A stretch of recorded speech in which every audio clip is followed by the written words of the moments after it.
नमस्कार। देश और दुनिया की तमाम बड़ी खबरों को लेकर मैं फिर से हाजिर हूँ। तो आइए जान लेते हैं आज के मुख्य समाचार क्या हैं और क्या है देश और दुनिया का ताज़ा अपडेट। साथ ही आप जान पाएंगे देश और राज्य की सरकारों ने क्या किया ऐलान और क्या दिया बड़ा बयान। सबसे पहले एक नज़र सुर्खियों पर। शहीद दिवस पर प्रधानमंत्री नरेंद्र मोदी ने तीनों क्रांतिकारी को श्रद्धांजलि अर्पित की। जस्टिस वर्मा की मुश्किलें बढ़ी। चीफ जस्टिस ऑफ इंडिया ने जुडिशियल वर्क भी छीना। पिता ने बेटी के लिए मांगी मौत की सजा। अब जारी होगा बिहार बोर्ड कक्षा 12वीं का परिणाम। सुशांत सिंह मामले में रिया चक्रवर्ती को मिला क्लीन चिट। अब खबरें विस्तार से, लेकिन वीडियो में आगे बढ़ने से पहले कर लीजिए वीडियो को लाइक और चैनल को कर लीजिए सब्सक्राइब, ताकि आप रोजाना काम की खबरों से रूबरू हो सकें।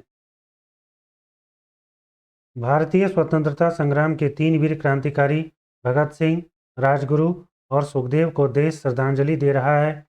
देश के इन 3 वीर सपूतों को 23 मार्च 1931 के दिन लाहौर के सेंट्रल जेल में फांसी दे दी गई थी। आपको बता दें कि लाहौर में ब्रिटिश पुलिस अधिकारी सैंडर्स की हत्या के आरोप में इन तीनों को मौत की सजा दी गई थी। प्रधानमंत्री नरेंद्र मोदी ने आज शहीद दिवस पर तीनों क्रांतिकारी को श्रद्धांजलि दी। साथ ही उन्होंने कहा कि स्वतंत्रता और न्याय के लिए क्रांतिकारियों का अदम्य साहस और सर्वोच्च बलिदान देशवासियों को प्रेरित करेगा। इसके साथ ही प्रधानमंत्री नरेंद्र मोदी ने सामाजिक न्याय के प्रबल समर्थक और महान स्वतंत्रता सेनानी डॉक्टर राम मनोहर लोहिया की जयंती पर भी उन्हें श्रद्धांजलि दी और डॉक्टर लोहिया को एक दूरदर्शी नेता बताया। साथ ही यह भी कहा कि डॉक्टर लोहिया ने अपना जीवन वंचितों को सशक्त बनाने और एक मजबूत भारत के निर्माण के लिए समर्पित कर दिया।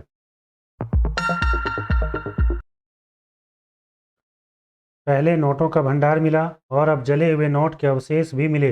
जस्टिस यशवंत वर्मा की मुश्किलें कम होने का नाम नहीं ले रही हैं।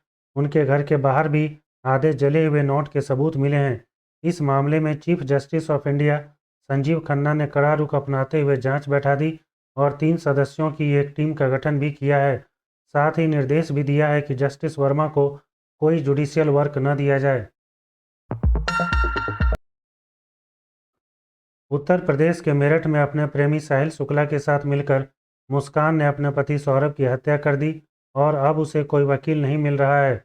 मुस्कान के पिता प्रमोद ने अपनी बेटी के लिए मृत्यु दंड की मांग की है।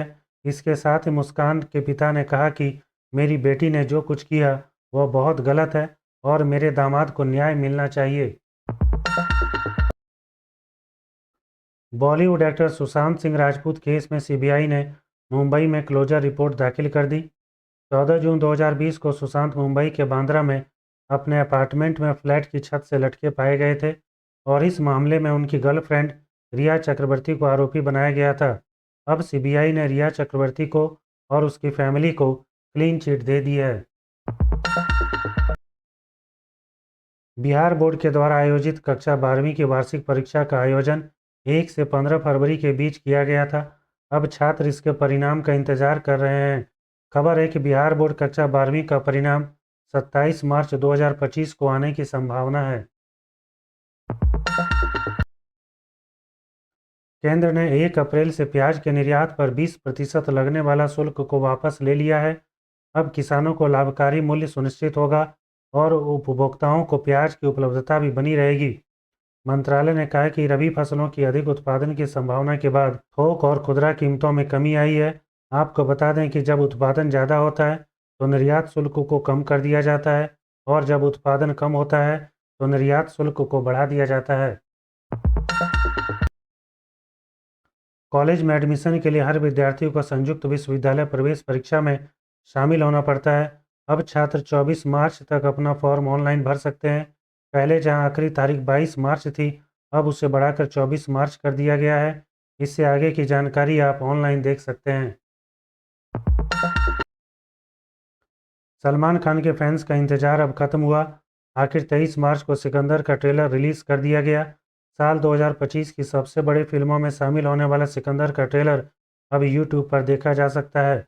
फिल्म में सिकंदर यानी सलमान खान जो राजकोट का राजा है और वह शहर का रॉबिन हुड है, वहीं पर रश्मिका मंडाना के लिए वह संजय है। फिर कुछ ऐसा होता है जिसकी वजह से सिकंदर को मुंबई आना पड़ता है और कहानी आगे बढ़ती है। 2025 में कुछ महत्वपूर्ण बैंकों के एफडी रेट्स क्या चल रहे हैं आप स्क्रीन पर देख सकते हैं, जैसे SBI, bank of Baroda, bank of India, Punjab national bank, HDFC bank. सोना चांदी का आज का बाजार भाव क्या है आप स्क्रीन पर देख सकते हैं।